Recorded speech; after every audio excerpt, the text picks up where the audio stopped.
우리 젊은 세대 그리고 우리 자녀들은 반지의 제왕 아마 다 아실 거라고 생각을 합니다. 영화로도 제작된 이 반지의 제왕의 저자인 존 로날드 루엘 톨킨은 그리스의 신화가 있죠. 로마에도 신화가 있어요. 그죠? 스칸디나 반도에도 신화에 등장하는 요정의 이야기가 있는데 이 요정의 이야기를 영국에서는 찾기가 힘들다는 것을 깨닫고 고대 영국의 신화를 재창조한다라는 그런 꿈을 가지고 이 반지의 제왕을 쓰기 시작했다고 합니다.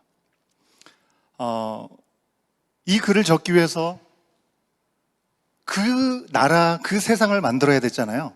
그래서 원래 없는 새로운 언어를 만들고 새로운 문화를 만들고 또 가상의 세계에 복잡한 다양한 그런 이야기들을 만들어야 했습니다. 이 요소들을 하나하나 스토리가 잘 연결되어서 멋지고 자연스러운 결말로 이어질 수 있는 것은 정말 무척이나 힘들고 어려운 일이 아닐 수 없겠죠. 여러분, 이 이야기를 기록하는데 얼마나 많은 시간이 소요가 되겠습니까? 수십 년 동안 이 글을 생각하고 글을 적어가는 동안 그 와중에 제2차 세계대전이 터졌습니다. 이미 1차 세계대전을 겪었던 톨킨은 전쟁의 참상이 얼마나 심각한지를 경험했기 때문에 2차 세계대전 이것으로 인해서 자기 자신이 살아남을지조차도 두려움에 떨 수밖에 없었던 시간이었다고 합니다. 수십 년의 시간 동안에 반지의 제왕이라는 소설을 위해서 언어도 만들고 역사도 만들고 스토리를 구성해서 이렇게 세워나가고 있는데 이 전쟁 때문에, 생각지 못했던 이 전쟁 때문에 소설을 다 쓸 수 있을까? 살아남아서 이것을 마무리할 수 있을까? 염려하다가 정말 어려움 가운데 처했다고 합니다. 여러분, 그 심정을 한번 생각해 보십시오. 한 해, 두 해가 아니라 수십 년 동안에 이 내용을 작성하고 있는데 생각지 못한 전쟁이 터진 것이죠. 이제 끝일 수 있겠구나 생각을 하면 얼마나 낙담할 수밖에 없겠습니까? 힘이 다 빠지고 정신적으로도 무너져 갔다고 합니다. 그러던 어느 날 아침에 그는 갑자기 한 가지 이야기가 떠올라서 반지의 제왕과는 별개의 스토리를 하나 적었습니다.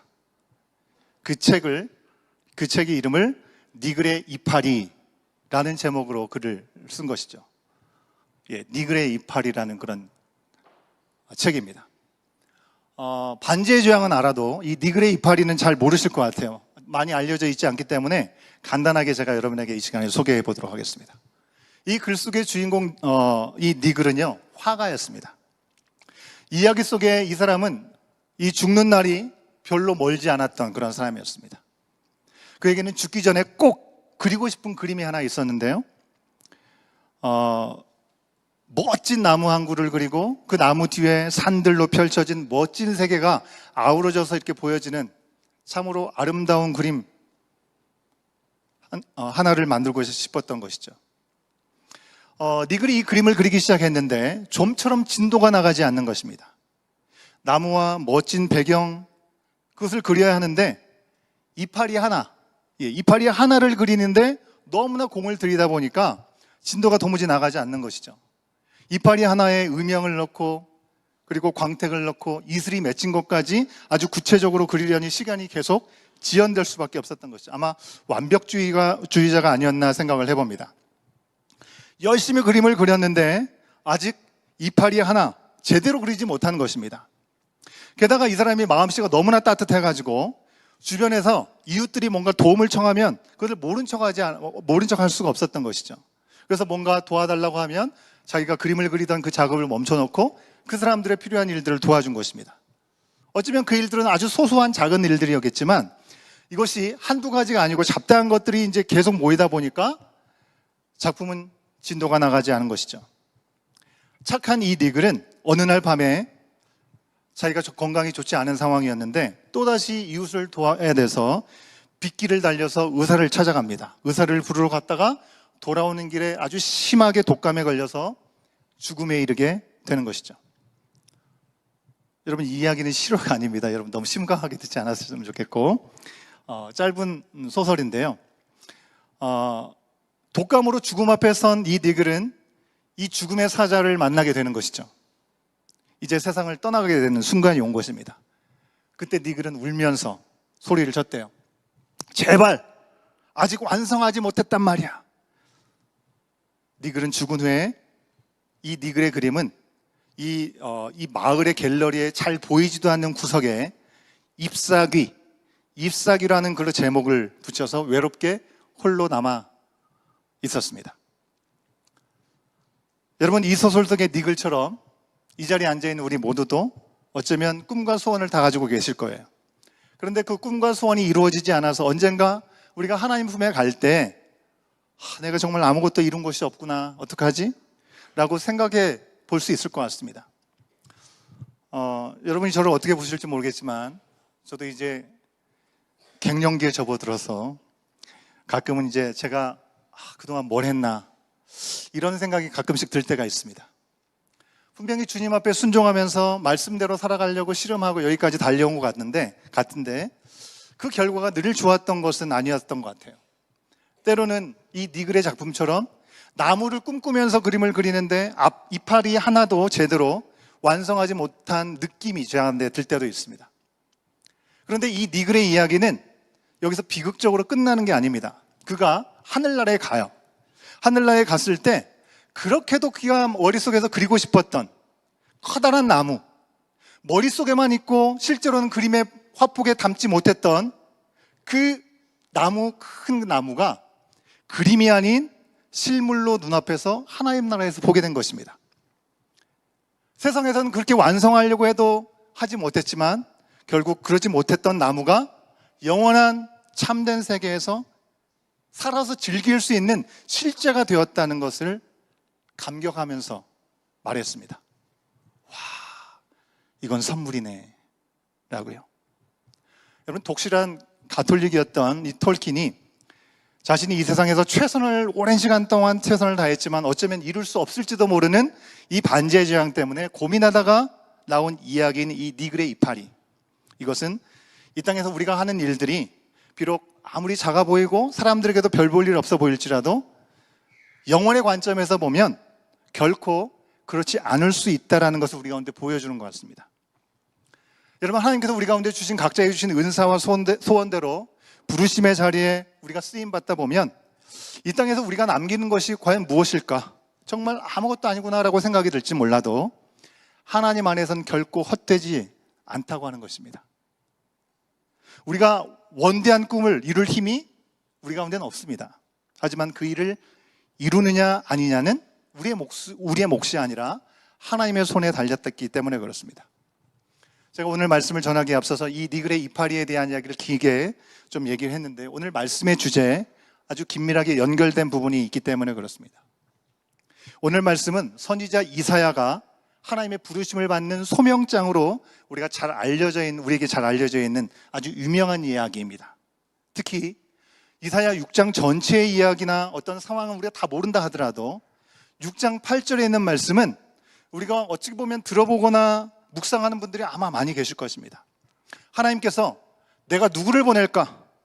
누가 우리를 대신해서 갈 것인가? 물으셨을 때 이사야가 Here I am, send me 라고 대답했던 부분입니다. 여러분, 이 말씀이 아주 우리 가운데 감명이 되기 때문에 찬양으로도 많이 불리기도 하잖아요. 그죠? 주님 내가 여기 있사오니 나를 보내소서. 박종호 씨가 불렀던, 그죠? 찬양도 있습니다. 이사야 선지자가 이 거룩한 부르심을 받은 그 시기, 역사적인 어긴 배경을 보면요, 간단하게 말씀을 드리면 솔로몬 왕의 아들 때부터 이 이스라엘이라는 한 나라가 두 나라로 찢어지게 되죠. 북이스라엘과 남유다로 나눠지게 됩니다. 바로 분열된 왕국, 이 남왕국 시기였습니다. 너무나 안타깝게도 분열된 이스라엘은 둘 다 문제가 아주 심각했습니다. 북이스라엘은요, 대놓고 우상숭배를 하면서 엉망진창이 되어갑니다. 남유다는 그러면 좀 괜찮을까요? 예루살렘 성전, 하나님께 예배드리는 예루살렘 성전을 가지고 있다는 이유 때문인지는 모르겠지만 마음의 안심을 하면서 뒤로는 호박씨를 까는 거죠. 다른 나라 북이스라엘을 따라서 우상숭배를 따라한 일들이 있었다는 것입니다. 하나님을 섬긴다라고 생각하면서 동시에 우상의 신들에게도 필요에 따라서 섬기는 양다리 걸치고 자기들이 하고 싶은 대로 그렇게 살았습니다. 겉으로는 믿음 좋은 척하고 종교 생활 했지만 껍데기뿐인 거짓 신앙이었던 것입니다. 하나님께서 대놓고 삐뚤어진 이 북이스라엘, 그리고 위선적이고 가식만 남았던 이 남유다 모두에게 분노를 하시죠. 그리고 징계와 심판으로 그들을 다시금 회복시키기 원하셨습니다. 여러분, 몸에 우리가 원하지 않은 종양이 있으면 그걸 가만히 내버려 두지 않습니다. 수술해서 그걸 제거해야 하는 거죠. 그와 마찬가지로 하나님은 그들을 향해서 칼을 드셨습니다. 죽이는 칼이 아니라 살리는 칼을 드신 것입니다.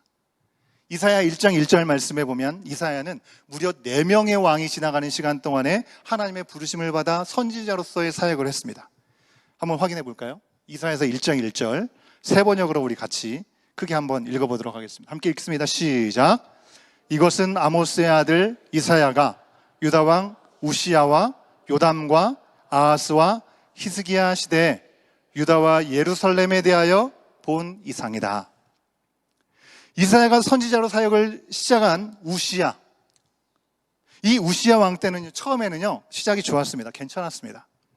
우시야가 16살 때 어린 나이에 왕이 되었습니다. 그래서 하나님의 말씀을 잘 순종하고 하나님의 말씀 가운데 있는 시간을 통해서 하나님께서 풍성한 은혜를 주셨죠. 근데 그렇게 쭉 가야 되는데 그러지 못했어요. 역대하 26장 16절에서 나오는 것처럼 점점 나라가 하나님의 도움으로 정치, 경제, 신앙적으로 든든해지기 시작했을 때 교만해지고 맙니다.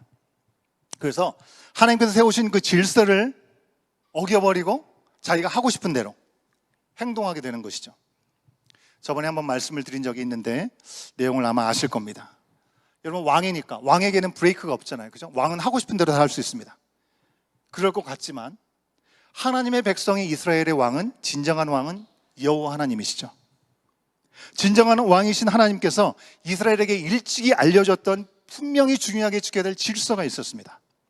그것은 성막 혹은 성전, 하나님을 만날 수 있는 그곳, 거룩한 곳에 아무나 들어가서는 안 된다는 것이었습니다. 왕이라 할지라도 하나님께서 정해진 사람, 레위인들과 제사장들이 그들의 역할에 따라서 들어갈 수 있거나 무엇을 만질 수 있었습니다. 그런데 우시야 왕은 유다의 후손으로 제 아무리 왕이라 할지라도 성전의 이 성소에 함부로 들어가면 안 됐던 것이죠. 그런데 어리석게 우시야는 자기 마음대로 성전 성소에 들어가서 분향을 하려고 했습니다. 하나님은 그의 악한 중심을 보셨죠. 내 마음대로 내가 여기까지 이뤘으니 내가 하고 싶은 거 언제든지 내 뜻대로 할 수 있구나 생각을 한 것 같습니다. 그 악한 의도를 아셨던 하나님께서 하나님의 질서와 말씀을 거스른 그를 미워하셨습니다. 여러분, 순종이 제사보다 낫다고 했습니다. 그죠? 우리가 아무리 많은 것들을 잘 준비해서 하나님께 드리려고 하는 것보다도 하나님께서 나에게 작은 것이라도 말씀하셨을 때 그 말씀에 순종하는 것을 그 무엇과 비교할 수 없이 소중하고 귀한 것으로 여겨주신다고 했습니다. 그래서 우시야의 이런 행동에 대해서 성경은 악을 행했다라고 얘기를 합니다. 아니, 성소에 들어가가지고 하나님께 예배를 드리려고 분향을 한 것뿐인데, 악한 일을 직접적으로 한 것도 아닌데 왜 그걸 또 그렇게까지 스트릭하게 얘기를 해? 라고 생각하실 분이 있을지 모르겠지만, 여러분, 무엇보다 중요한 건 하나님께서 주신 질서를 잘 지키는 것이 너무 중요한 것이죠. 그리고 그 증거로 이 우시야 왕에게 나병이 생겼습니다. 옛날 말로 우리 문둥병이라고 하고 요즘 말로 한센병이라고 하죠. 그죠?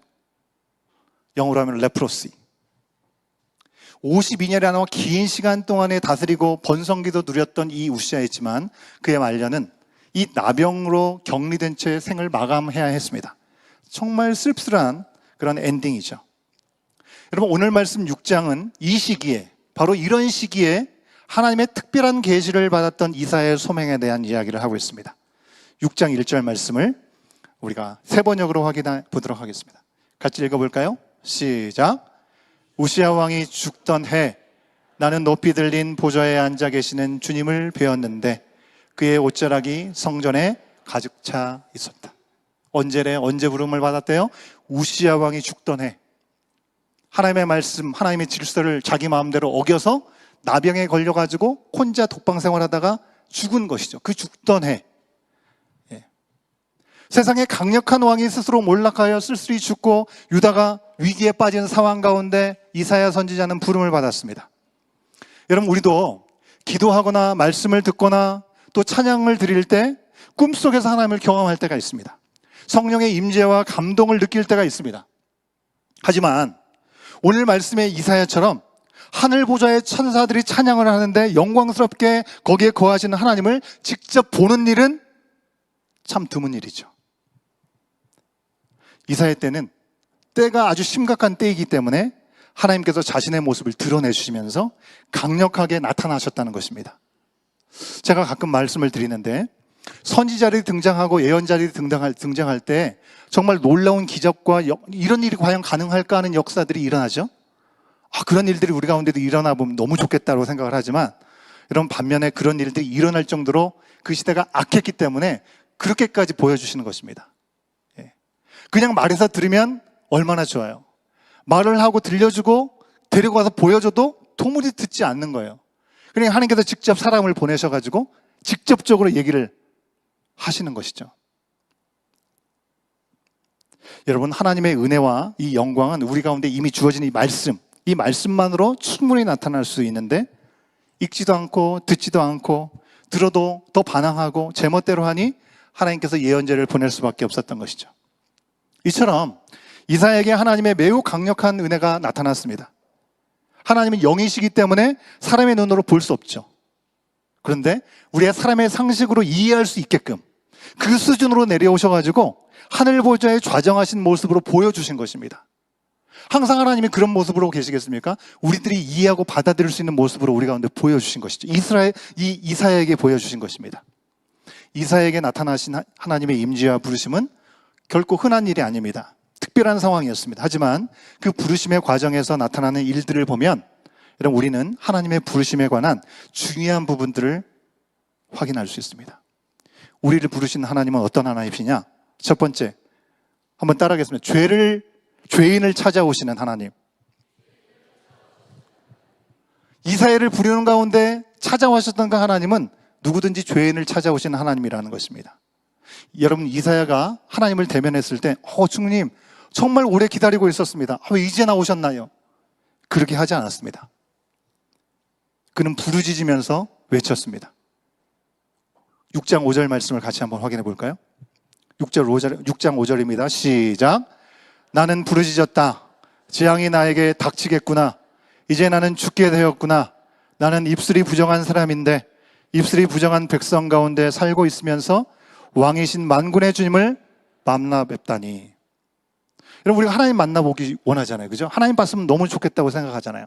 근데 실제로 하나님을 만나보기 원했던 이사야가 아니었는데 이사야가 하나님을 만나보는 순간에 두렵고 떨려가지고 이렇게 얘기한 겁니다. 복잡하게 말한 것 같아요. 가볍고 짧게 말하면요, 아이고야 나 이제 죽었네 라고 얘기한 것입니다. 왜요?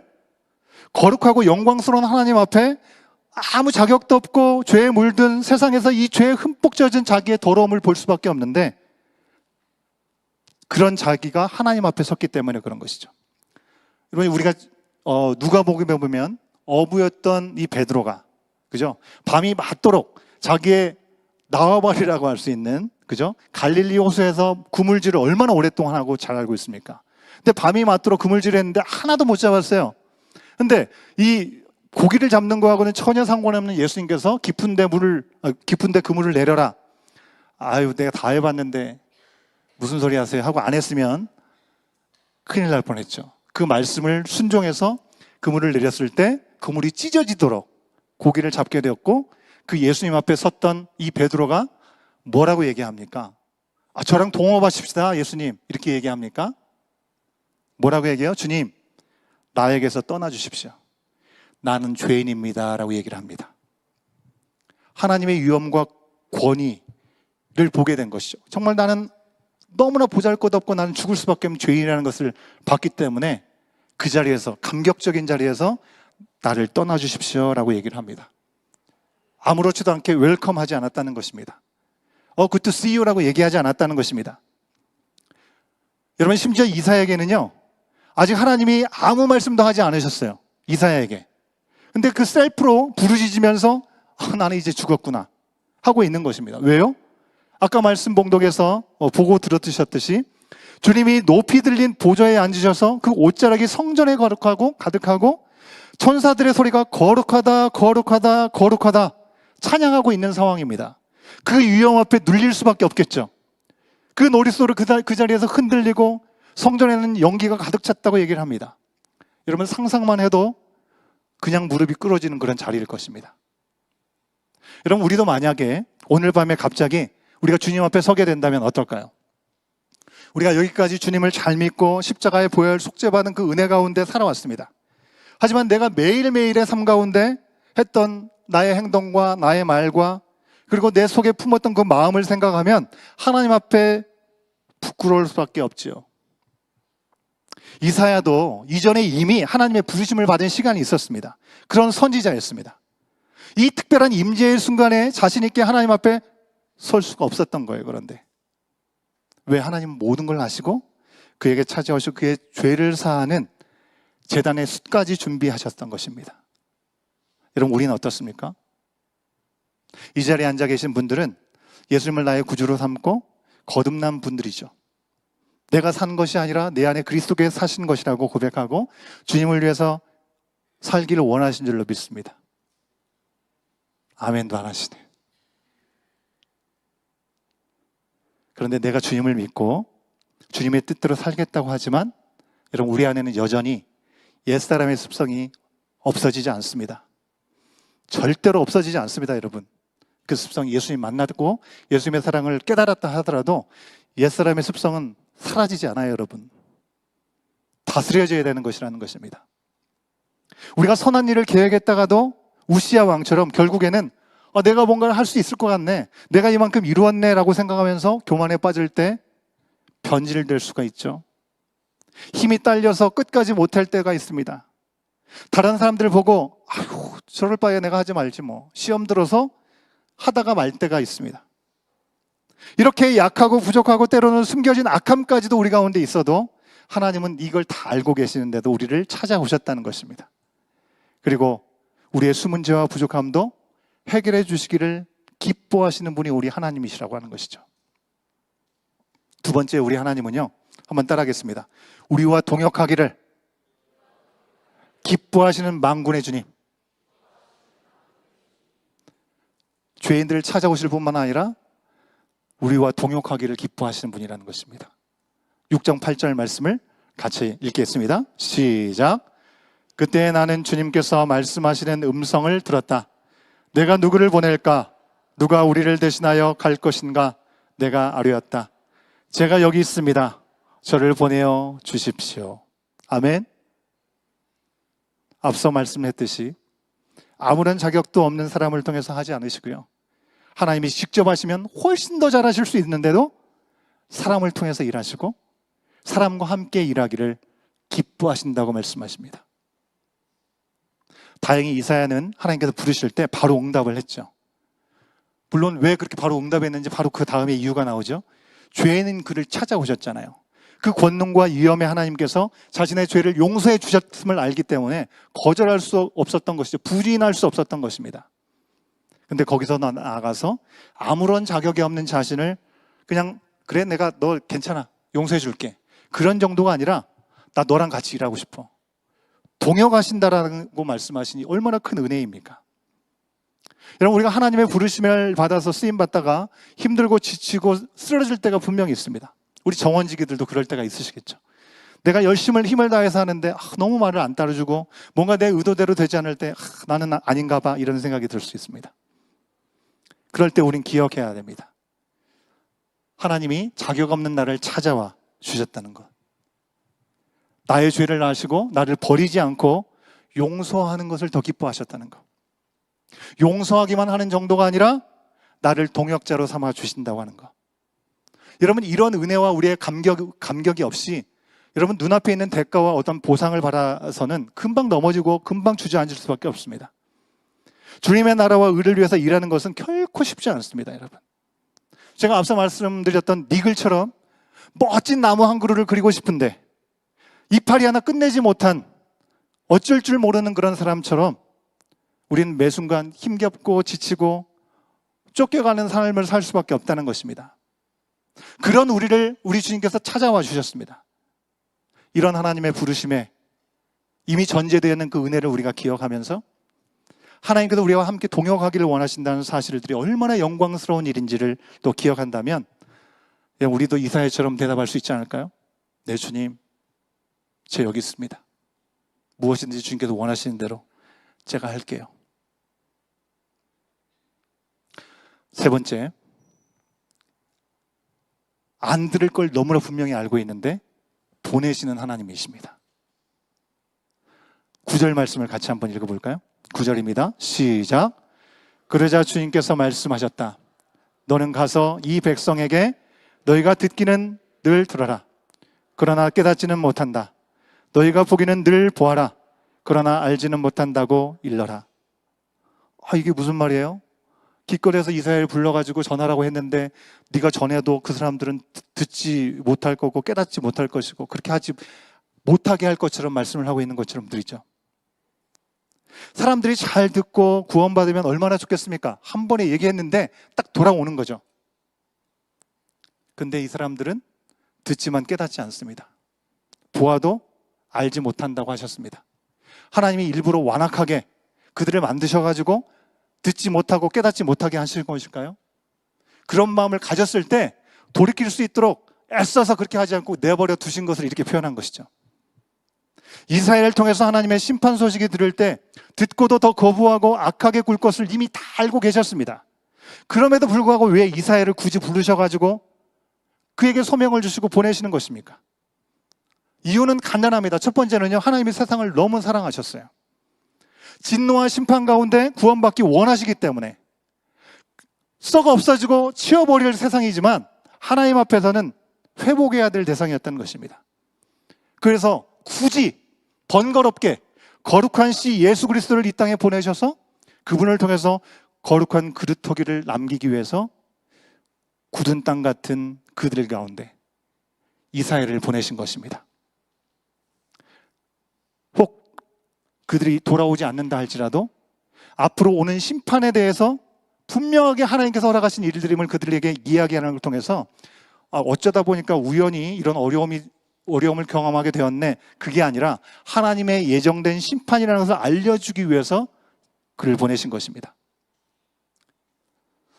여러분, 하나님은 지금 이 시대에도 이 시대의 이사야를 부르시고 이사야에게 찾아오시고 보내십니다.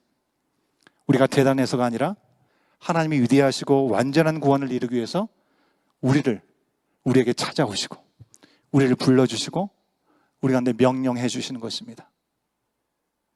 어쩌면 우리들이 하는 일, 지금 우리가 하고 있는 일들은 나무도 아니고 이파리 하나만큼도 못하게 느껴질지도 모르겠습니다. 때로 비웃음과 반대에 부딪힐 때도 분명히 있을 것입니다. 하지만 그 모든 일들의 결과는 여러분 우리의 몫이 아닙니다. 하나님께서 정하시고 하나님께서 이루어 가시는 것입니다. 그럼 우리는 뭐 해요?